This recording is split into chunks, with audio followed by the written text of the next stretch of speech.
Después de los atentados de París, ¿tenemos motivos para sentirnos asustados? ¿Qué está pasando? ¿Cómo podemos explicarlo? Y lo más importante, ¿cómo debemos actuar para combatir esta barbarie? Antes que nada, hay que empezar por saber qué es el ISIS. El Estado Islámico, ISIS en inglés, es un grupo terrorista basado en una visión extremista de la religión musulmana. Este grupo, a diferencia de otros que te sonarán como Al-Qaeda, pretende ser un Estado. En poco tiempo ha logrado controlar un amplio territorio de Irak y Siria, en el que viven unos 10 millones de personas. ¿Qué quiere el Estado Islámico? Unir bajo su control todas las regiones habitadas por musulmanes. En Siria e Irak cuentan con entre 50.000 y 80.000 combatientes, muchos de ellos extranjeros procedentes de Europa. Su influencia se extiende a otras zonas del mundo al haberle jurado fidelidad varios grupos yihadistas, entre los que se encuentran Boko Haram en el noreste de Nigeria, el Majlis Shura Sha'ab al-Islam en Libia, Ansar Bait al-Maqdis en el Sinaí egipcio. ¿De dónde ha salido esta gente? Son una escisión de Al-Qaeda, aunque el 29 de junio de 2014 su líder, Abu Bakr al-Baghdadi, cortó los lazos con esta organización para empezar un proyecto distinto, un Estado sobre Irak y Siria. ¿Y cómo han llegado a ser tan fuertes? El Estado Islámico crece y se multiplica en el caos. Se ha aprovechado del conflicto en Siria después del alzamiento democrático de 2011 y de la horrible situación que vive Irak desde la intervención estadounidense de 2003. Y ha adquirido fuerza militar y poder económico gracias al financiamiento inicial de otros países, como Arabia Saudí y ahora los ingresos del petróleo. Ante su expansión en 2014, solo las poblaciones locales reaccionaron. El régimen sirio les dejó hacer. Solo el 13% de sus ataques han sido dirigidos al Estado Islámico, lo mismo que Turquía o los países del Golfo. En septiembre de 2014, bajo impulso estadounidense, se creó una coalición global, formada por 65 países, entre ellos España, que bombardea Siria e Irak desde hace un año sin ningún resultado.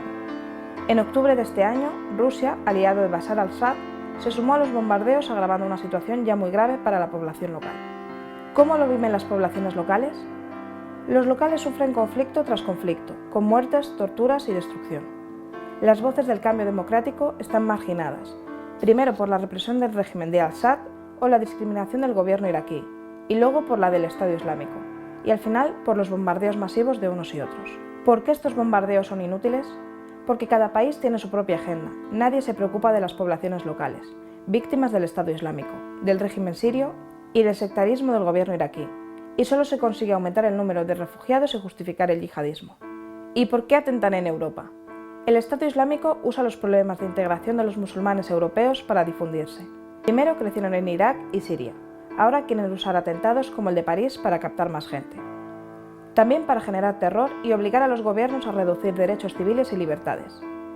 Quieren crear una espiral en la que alimentarse. Frente a todo esto, ¿qué podemos hacer?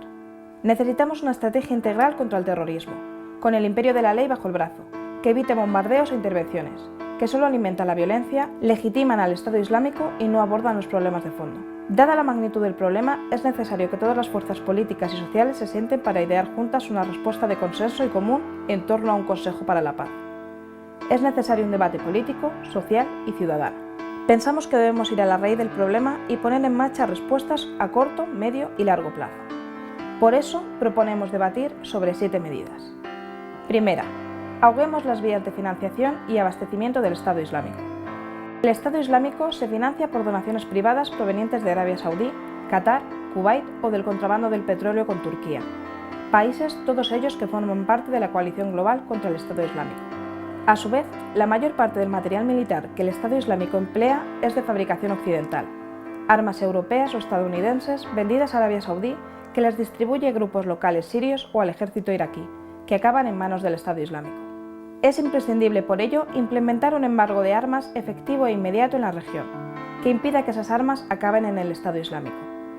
También para quienes le ayudan y promueven y acabar con las donaciones privadas que recibe con un control más estricto de los flujos bancarios entre esa zona y Europa. 2. Neutralizar la captación y el adoctrinamiento. Frente al riesgo de radicalización de personas que en Europa se van a luchar con el Estado Islámico o atentan aquí, debemos mejorar la coordinación policial y de los servicios de inteligencia y mejorar la integración en nuestros países con oportunidades económicas y sociales tanto en Europa como en los países que sufren este fenómeno. Fomentar la educación.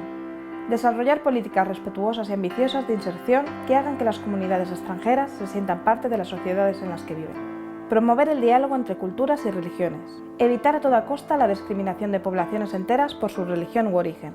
Esa palabra que habrás oído, islamofobia, es una espiral sin retorno en la que nos quieren hacer caer los extremistas para que crezca el odio y separe a la gente. 3. Apoyar a las fuerzas democráticas en el mundo árabe. Tuvimos una oportunidad en 2011 con las primaveras árabes y desde Europa acabamos, como siempre, defendiendo dictaduras o recurriendo a la violencia, que solo ha alimentado el caos y la radicalización de la que se nutre el yihadismo. El Estado Islámico no se puede combatir solo en Europa. La única manera de acabar con el Estado Islámico es defendiendo la democracia en el mundo árabe. O cambiamos nuestra política exterior a medio plazo o el Estado Islámico seguirá creciendo. 4.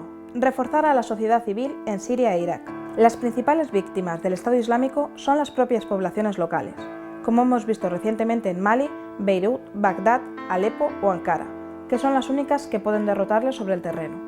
Solo el refuerzo de la sociedad civil y de las fuerzas locales pueden impedir el auge del fundamentalismo. 5. Acabar con las guerras en Siria e Irak. La guerra solo engendra más guerra.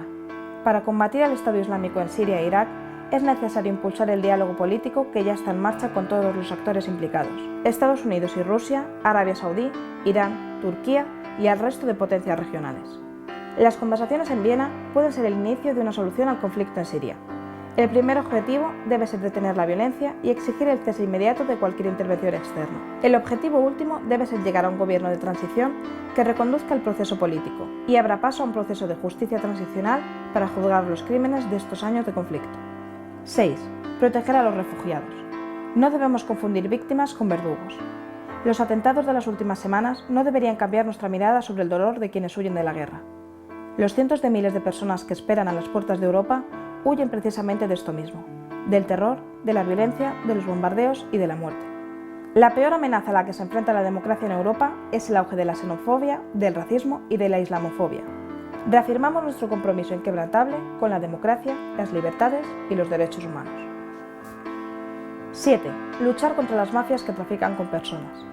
La mejor manera de proteger la seguridad de todos es ofrecer vías de entrada en Europa seguras y legales.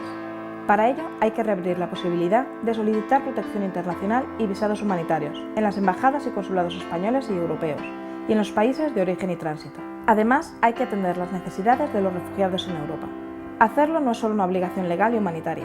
Debemos impedir que haya una generación perdida que, entre otras cosas, podría ser el caldo de cultivo futuro para ideologías extremistas.